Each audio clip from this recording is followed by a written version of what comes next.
आन हज़रत पर वही का इब्तिदाई दौर अच्छे सच्चे पाकीज़ा ख्वाबों से शुरू हुआ। आप ख्वाब में जो कुछ देखते वो सुबह की रोशनी की तरह सही और सच्चा साबित होता। फिर मन जानिब कुदरत आप तन्हाई पसंद हो गए और आपने गार हरा में खलूत नशीनी अख्तियार फरमाई और कई कई दिन और रात वहाँ मुसलसल इबादत और याद उलही व ज़कर व फ़िक्र में मशगूल रहते। जब तक घर आने को दिल न चाहता तोशा हमराह लिए हुए वहाँ रहते। तोशा ख़त्म होने पर ही अहलिया मोहतरमा हज़रत खदीजा रज़ी अल्लाह अन्हा के पास तशरीफ़ लाते और कुछ तोशा हमराह लेकर फिर वहाँ जाकर खलूत गुज़ें हो जाते। यही तरीक़ा जारी रहा यहाँ तक कि आप पर हक़ मुनकशिफ़ हो गया और आप गार हिरा ही में क़ियाम पज़ीर थे कि अचानक हज़रत जबरील अलैहिस्सलाम आपके पास हाज़िर हुए और कहने लगे कि ए मोहम्मद पढ़ो। आप फरमाते हैं कि मैंने कहा कि मैं पढ़ना नहीं जानता। आप फरमाते हैं कि फ़रिश्ते ने मुझे पकड़कर इतने ज़ोर से भींचा कि मेरी ताकत जवाब दे गई। फिर मुझे छोड़कर कहा कि पढ़ो। मैंने फिर वही जवाब दिया कि मैं पढ़ा हुआ नहीं हूँ। इस फ़रिश्ते ने मुझको निहायत ही ज़ोर से भींचा कि मुझको सख्त तकलीफ़ महसूस हुई। फिर उसने कहा कि पढ़। मैंने कहा कि मैं पढ़ा हुआ नहीं हूँ। फ़रिश्ते ने तीसरी बार मुझको पकड़ा और तीसरी मर्तबा फिर मुझको भींचा, फिर मुझे छोड़ दिया और कहने लगा कि पढ़ो अपने रब के नाम की मदद से जिसने पैदा किया और इंसान को खून की फटकी से बनाया। पढ़ो और आपका रब बहुत ही मेहरबानियाँ करने वाला है।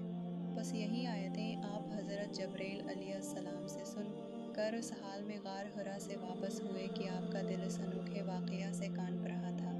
आप हज़रत खदीजा के यहाँ तशरीफ़ लाए और फरमाया कि मुझे कंबल ओढ़ा दो, मुझे कंबल ओढ़ा दो। लोगों ने आपको कंबल ओढ़ा दिया। जब आपका डर जाता रहा तो आपने अपनी ज़ौजा मोहतरमा हज़रत खदीजा रज़ी अल्लाह अन्हा को तफसील के साथ यह वाक़या सुनाया और फरमाने लगे कि मुझको अब अपनी जान का खौफ हो गया है। आपकी अहलिया मोहतरमा हज़रत खदीजा रज़ी अल्लाह अन्हा ने आपकी ढारस बंधाई और कहा कि आपका ख़याल सही नहीं है। खुदा की कसम आपको अल्लाह कभी रसवा नहीं करेगा। आप तो अखलाक फाजला के मालिक हैं।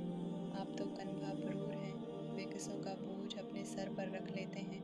मुफलसों के लिए आप कमाते हैं। मेहमान हैं, नवाजी में आप बेमिसाल हैं और मुश्किल वक्त में आप अमर हक का साथ देते हैं। ऐसे उसाफ हुस्ना वाला इंसान यूं बेवक्त ज़ल्लत व ख़वारी की मौत नहीं पा सकता।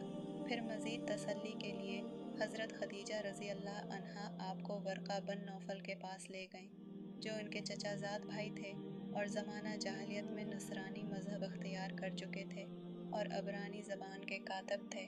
चनांचे अंजील को भी हसब मंशाए खुदावंदी अबरानी ज़बान में लिखा करते थे। अंजील सरयानी ज़बान में नाजिल हुई थी, फिर उसका तर्जमा अबरानी ज़बान में हुआ। वर्क़ा इसी को लिखते थे। वो बहुत बूढ़े हो गए थे यहाँ तक कि उनकी बिनाई भी रुखसत हो चुकी थी। हज़रत खदीजा रज़ी अल्लाह अन्हा ने उनके सामने आपके हालात बयान किए और कहा कि ए चचाज़ाद भाई, अपने भतीजे मोहम्मद की ज़बानी ज़रा उनकी कैफियत सुन लीजिए। वो बोले कि भतीजे आपने जो कुछ देखा है इसकी तफसील सुनाओ।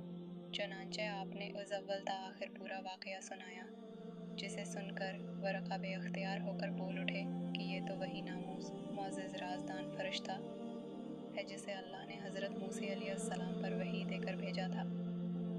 काश मैं आपके इस नबूवत के शुरू होने पर जवान उम्र होता।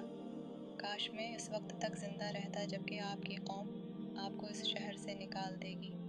रसूल करीम ने यह सुनकर ताज्जुब से पूछा कि क्या वो लोग मुझको निकाल देंगे, हालांकि मैं तो इनमें सादिक व अमीन व मकबूल हूँ। वर्क़ा बोला, हाँ ये सब कुछ सच है, मगर जो शख्स भी आपकी तरह अम्र हक लेकर आया, लोग उसके दुश्मन होंगे ही हो गए हैं।